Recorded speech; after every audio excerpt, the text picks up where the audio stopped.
Hi there and welcome to this lecture. So in the previous lecture, I showed you how to explore the Shopify theme store and to find a good theme for your store.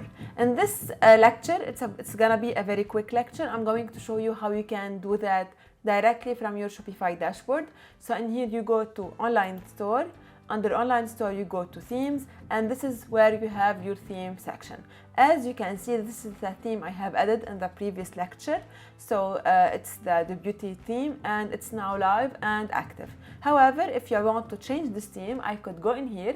I can either upload the theme if I'm working with a third-party theme, which means if I'm buying the theme from outside of Shopify, I can be uploading the theme from here.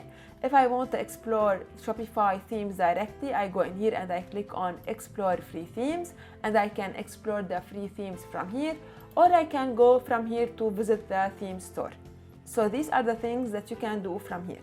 Here, this is my theme, the one that I'm working on, and I have two options. I can take actions, whether to preview it, publish it, rename it, duplicate it, download theme file, edit code, or remove, okay? Here I have the same options.